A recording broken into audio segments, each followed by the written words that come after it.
This video is brought to you by Dr. Kristen R. Bromley's Guitar Method Book Series and Online Music Academy. Hi, I'm Dr. Kristen Bromley. Welcome to my online academy. I hope you're having a great day. It's so awesome to be able to meet with you in this online setting. In this video, we're going to work together on 6 different melodies written in the key of A major. When I say work together, of course, I mean that we're going to be reading those melodies in open position on the guitar with those melodies written in standard music notation, as that is the focus of this lesson series. And as we are playing those melodies, we get to jam right along with the band, as I have recorded bass, drums, and guitar accompaniment for us to play these along with, which makes it super fun. This video accompanies lesson 16 from my note reading books 1 and 2 method book. In the book, we'll start on page 105 with number 15, and we're going to be on pages 105 through 108, playing songs 15 through 20, so it's going to be great. In the last video, of course, we played the other melodies, and in the video before that, we worked on the A major scale and F sharp minor scale. So if you haven't seen those, you might want to check those out first, as those help prepare for playing these melodies that we're going to play here in this video. Before we jump in on the melodies, just a couple little heads up for some of these. So with number 15 on page 105, there's a D sharp accidental. Our natural D note is that open 4th string there on the open 4th string. So that D sharp is going to be the 1st fret on that string. So when we run into that note with number 15 on page 105, that's where that is. We used that same D sharp accidental a little bit in the last video, so that hopefully we're prepared for that. On page 106 at the bottom of it, it talks about how we can add this high A note at the 5th fret to the A major scale. So where we would play the A major scale, and then when we get to the top string, we just slide up to 2nd position. So we play that open E, slide up to 2nd position. With our index finger, we play the F sharp, and then with our ring finger, that G sharp, and then pinky, we play that A at frets 2, 4, and 5. When we're playing songs 17 and 18, we will be using that high A note on occasion. So it may be worth it to you just to play through that A major scale just a little bit, just getting used to adding that extra note in. I could continue there all the way back down. Of course, you can practice the low strings too if you'd like to, but just playing through that, warming up especially on that top string, getting used to going back and forth, shifting your hand up to 2nd position, and coming back down can be really useful. So just that higher octave.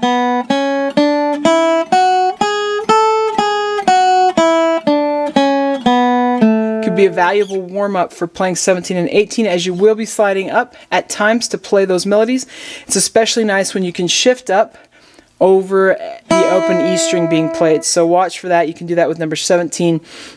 With number 18, there are places where you can do that as well. So it can help to shift your hand while you're playing that open string and you don't have your hand on, and then you can get up to 2nd position so you can play the notes you need to and then shift back down as you need to. So that's a little heads up there with numbers 17 and 18. Of course, we want to remember to play all of our F notes as F sharp, all of our C notes as C sharp, and all of our G notes as G sharp. The sharps, of course, are 1 fret higher than the natural notes. That is, unless we run into a place where it tells us to play those notes naturally. With number 20 on page 108, you'll notice that there's some places where we play C natural or G naturals. So we are going to run into the naturals in that song, which will be super fun.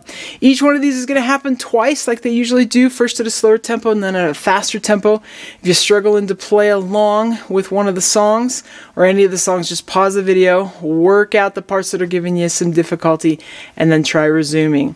It can also help sometimes as you're trying to learn where these notes are to even play a song backwards. It's really crazy, but I do this a lot with my in-person students. We read it backwards. It helps us. We find those notes. We don't worry about the rhythms or anything. We just find the notes.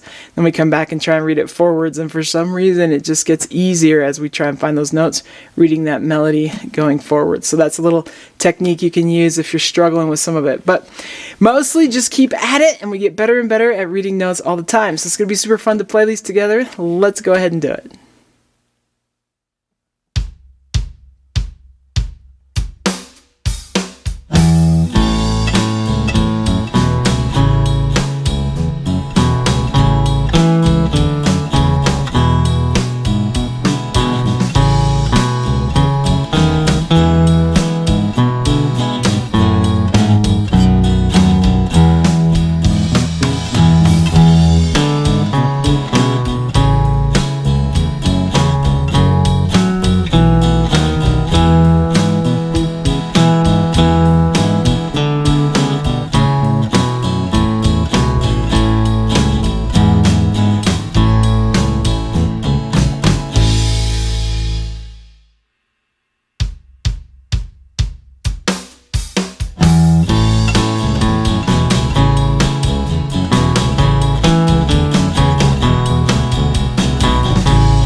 Okay, awesome. In the next video, really the next 3 videos, I should say, we're going to be working with lesson 17 from the note reading book. So we're going to be moving to the key of E flat major and C minor that has 3 flats, B flat, E flat, and A flat.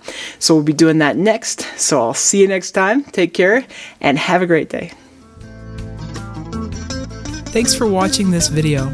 If you found it helpful, please hit the like button and subscribe to the channel.